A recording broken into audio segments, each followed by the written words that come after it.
টাঙ্গাইলের সাবেক এমপি ও জেলা আওয়ামী লীগের সাধারণ সম্পাদক অ্যাডভোকেট জয় হেরুল ইসলামের একটি 6তলা বাড়ি দখলে নিয়ে পাগলদের আশ্রম বানিয়েছেন সমন্বয়ক মারিয়াম মোকাদ্দাস মিষ্টি।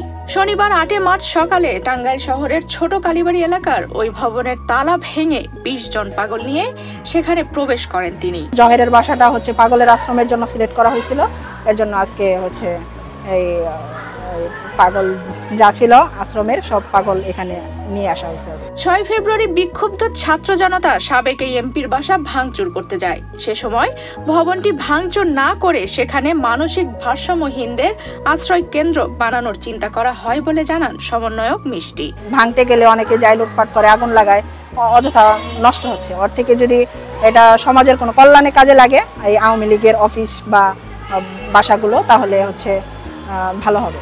এর জন্য ওই দিন শুধু অফিসটা ভেঙে চলে গেছিলাম, আর ভাঙি নাই, কিছু না তাইলে ভাঙবো না, শুধু অফিসটা একটু ভেঙে রেখে যাই।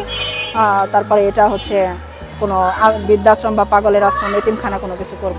এদিকে আশ্রমের নামে ভবনটি জবরদখল করা হলো কিনা জানতে চাইলে তা অস্বীকার করেন তিনি। না, কোনো ব্যক্তির বাড়ি দখল করতে পারি না, কিন্তু আওয়ামী লীগের বাড়ি দখল বলতে এটা হচ্ছে জনগণের কাজে। এখানে তারা আমার বিজনেস হচ্ছে না, মানে আমি যদি ব্যক্তিগত কোনো বিজনেস, কোনো কোম্পানি, কোনো ট্রেনিং সেন্টার করতাম তাহলে একটা কথা ছিল।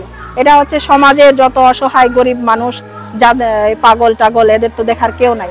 এই সমাজের গরিব মানুষ, এই পাগলটা রাস্তায় না থেকে আওয়ামী লীগের বাড়ি এখন পড়ে আছে পতিত।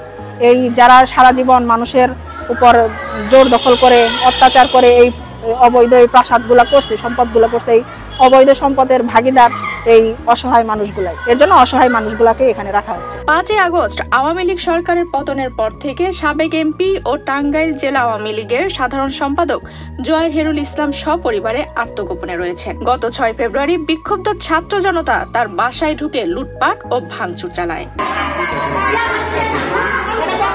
আফসানা রিপা, বাংলাদেশ প্রতিদিন।